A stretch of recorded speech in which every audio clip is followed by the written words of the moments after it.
নমস্কার বন্ধুরা, all in one চ্যানেলে আপনাদের সবাইকে স্বাগত জানাই। আশা করি সবাই ভালো আছেন, সুস্থ আছেন। আমরাও ভালো আছি। আজকে আমি এঁচোড়ের একটা রেসিপি নিয়ে হাজির হয়েছি, এঁচোড় চিংড়ি।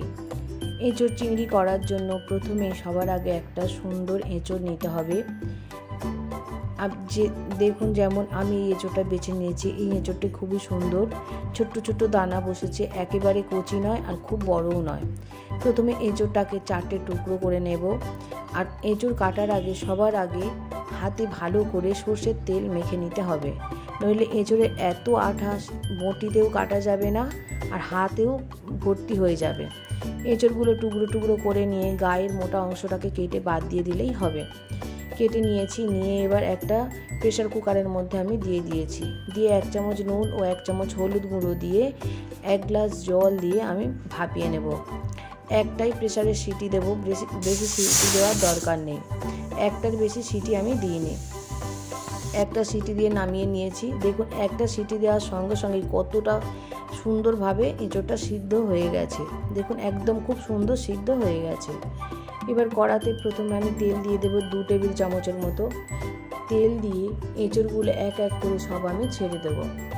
এঁচোড়গুলো ছেড়ে দিয়ে খুব ভালোভাবে ভেজে নেব।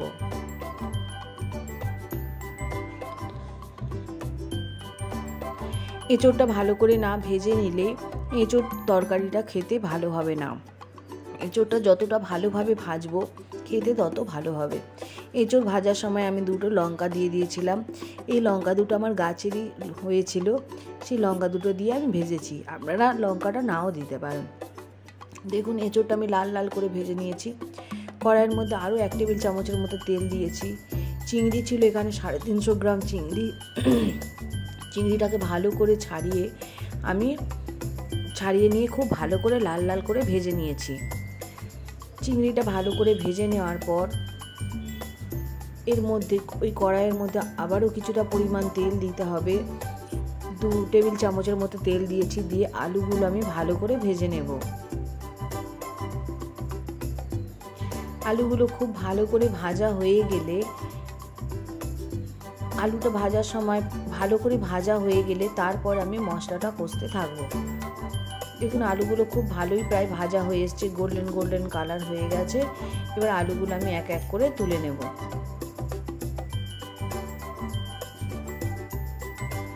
এবার আর কোনো তেল দেওয়ার দরকার নেই। যা তেল আছে এর মধ্যে আমি গোটা গরম মশলা ফোড়ন দেব।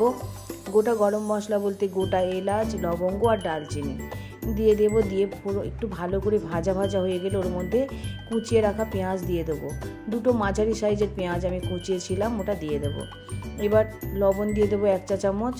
আর এর মধ্যে যখন পেঁয়াজটা খুব ভালো ভাজা হয়ে যাবে, ঠিক সেই সময় আমি গোটা রসুনের কোয়া দিয়ে দিয়েছি 3টে।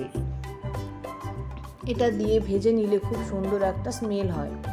আদা রসুন বাটা দিয়ে দিয়েছি 1 টেবিল চামচ।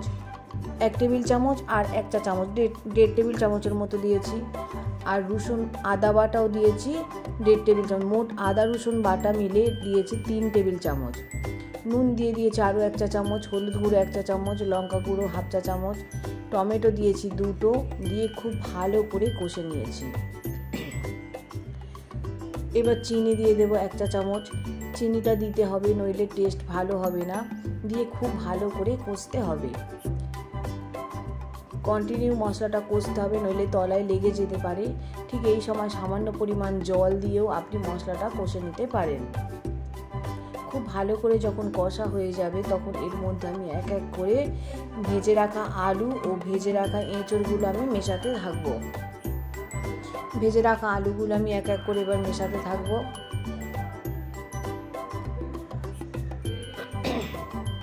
আলুগুলো খুব ভালোভাবে মিশিয়ে দেব।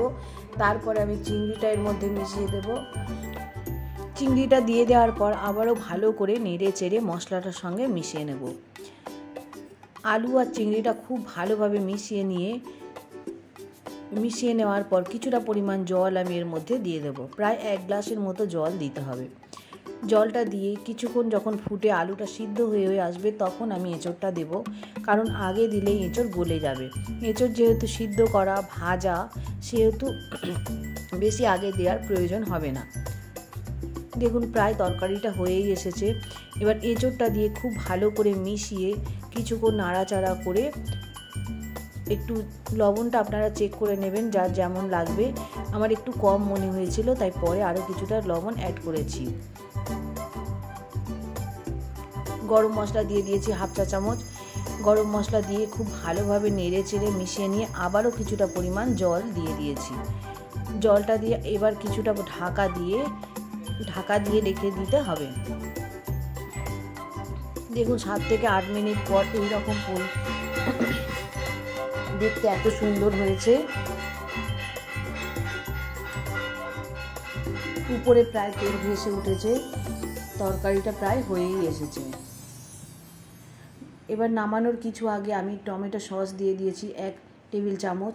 এই টমেটো সসটা দিলে তরকারির মাত্রা অন্যরকম হয়ে যায়, টেস্ট অন্যরকম হয়ে যায়, সেই জন্য আমি দিই। এটা দিলে খুব ভালো হয়। এঁচোড়টা হয়ে গেছে, এঁচোড় চিংড়ি। এটা গরম ভাতের সাথে খেতে খুবই ভালো লাগে, রুটি, পরোটা, অন্যান্য কিছুর সঙ্গেও খেতে পারেন।